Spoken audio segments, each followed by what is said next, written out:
গত ৫ আগস্টের পর থেকে বাংলাদেশ ভারত সম্পর্ক ক্রমাগত অবনতির দিকে যাচ্ছে। এর অন্যতম প্রধান কারণ শেখ হাসিনার আকস্মিক পতন, যা ভারতের জন্য মেনে নেওয়া কঠিন।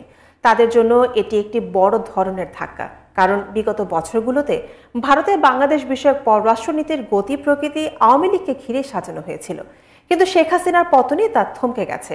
এদিকে সম্প্রতি 7 সিস্টার্স নিয়ে ডক্টর ইউনূসের একটি মন্তব্যকে ঘিরে নতুন করে তোলপাড় শুরু হয়েছে দুই দেশের সম্পর্কে, যা কোনোভাবেই মানতে পারছে না সে দেশেরই প্রধান বিরোধী রাজনৈতিক দল কংগ্রেস। এর জন্য মোদী সরকারকে দায়ী করছেন তারা। আরো জানাচ্ছেন SI Raj. Eastern part of India, called Seven Sisters, they are landlocked region of India. They have no way to reach out to the ocean. We are the only guardian of the ocean. Bangladesh Bharat সম্পর্কের অবনতির জন্য মোদী সরকারের কূটনৈতিক ব্যর্থতাকে দায়ী করেছে ভারতের অন্যতম প্রধান বিরোধী রাজনৈতিক দল কংগ্রেস। মঙ্গলবার ভারতীয় সংবাদ মাধ্যম দ্য টেলিগ্রাফের প্রতিবেদন থেকে এ তথ্য জানা যায়। সম্প্রতি চীন সফরে গিয়ে 7 সিস্টার্স নামে পরিচিত ভারতের উত্তর পূর্বাঞ্চলীয় 7টি রাজ্যকে ল্যান্ডলক বা ভূবেষ্টিত বলে মন্তব্য করেছেন বাংলাদেশের প্রধান উপদেষ্টা ডক্টর মোহাম্মদ ইউনূস। এই মন্তব্যকে কেন্দ্র করে উত্তাল হয়ে উঠেছে ভারতের রাজনীতি। Eastern part of India, called Seven Sisters. ভারতের উত্তর পূর্বাঞ্চলীয় অঞ্চল, যেটিকে 7 সিস্টার বলা হয়, এটি স্থলবেষ্টিত একটি অঞ্চল। তাদের কোনো উপায় নেই সমুদ্রে পৌঁছানোর। এই অঞ্চলের জন্য আমরাই একমাত্র সমুদ্রের অভিভাবক। এটি আমাদের জন্য বড় সুযোগ তৈরি করে।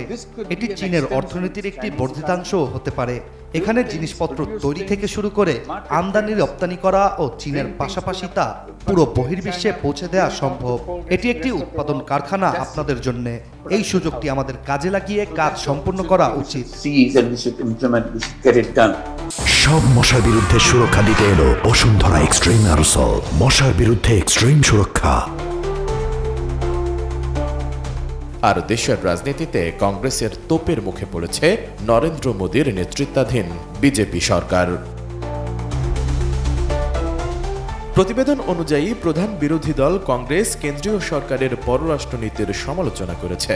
দলটি মোদীকে বাংলাদেশের সঙ্গে দৃঢ় সম্পর্কের বিষয়ে লেখা তার চিঠির কথা স্মরণ করিয়ে দিয়েছে এবং ডক্টর ইউনূসের মন্তব্যের তীব্র সমালোচনা করেছে।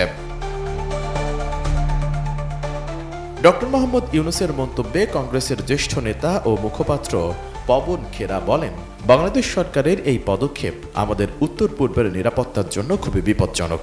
সরকার মণিপুরে নজর দিচ্ছে, চীন অরুণাচলে গ্রাম স্থাপন করেছে।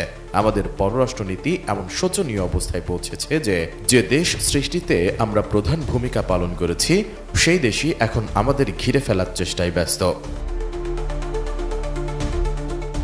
কংগ্রেসের এমপি গৌরব গগৈ বলেছেন, দেশটির প্রধানমন্ত্রী নরেন্দ্র মোদী সম্প্রতি বাংলাদেশের কাছে একটি চিঠি লিখেছিলেন, যেখানে দুই দেশের মধ্যে দৃঢ় সম্পর্কের কথা তুলে ধরা হয়েছে। এ সময় তিনি মোদী সরকারের কূটনৈতিক ব্যর্থতার দিকে ইঙ্গিত করে বলেন, তারপর মোহাম্মদ ইউনূসের উত্তর পূর্ব ভারত এবং চীন সম্পর্কে সম্প্রতি মন্তব্য গভীরভাবে উদ্বেগজনক এবং অগ্রহণযোগ্য, কারণ এটি ভারতের সার্বভৌমত্ব ও আঞ্চলিক অখণ্ডতাকে দুর্বল করে। এদিকে বাংলাদেশে নিযুক্ত ভারতের সাবেক হাইকমিশনার বিনা সিকরিও ডক্টর ইউনূসের এই মন্তব্যের নিন্দা করে বলেন, তার এ ধরনের মন্তব্য করার কোনো অধিকার নেই।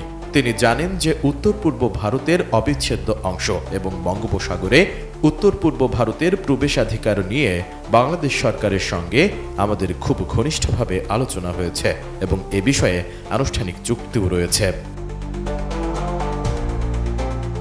অন্যদিকে বুধবার এ বিষয়ে কথা বলেছেন বাংলাদেশের প্রধান উপদেষ্টার high representative doctor Khalilur Rahman. তিনি বলেন, ভারতের 7 সিস্টার নিয়ে ডক্টর মোহাম্মদ ইউনূস যে মন্তব্য করেছেন তা নতুন কিছু নয়। 2012 সালেও একই মন্তব্য করেছিলেন তিনি। শুধু তিনি নন, 2023 সালে জাপানের প্রধানমন্ত্রীও প্রায় একই ধরনের মন্তব্য করেছিলেন বলেও জানান তিনি। মাননীয় প্রধান উপদেষ্টা প্রথমবার বলেননি, উনি 2012 সালে একই ধরনের কথা বলেছিলেন। এর চাইতে একটু এগিয়ে গিয়ে 2023 সালে জাপানের প্রধানমন্ত্রী দিল্লিতে দাঁড়িয়ে প্রধানমন্ত্রী কিশিদা বলেছিলেন যে নর্থ ওয়েস্ট ইন্ডিয়া এবং বাংলাদেশ একটা ভ্যালু চেইনে আবদ্ধ করার, এবং উনি এই প্রসঙ্গে সিঙ্গল ইকোনমিক জোনের কথা বলেছিলেন, আচ্ছা, যেটা বিগ বে ইনিশিয়েটিভ বলে গণ্য করা হয়। দেখুন, আগেই বলেছি কানেক্টিভিটি এই অঞ্চলের সম্ভাবনার দুয়ারটা খুলে দিবে।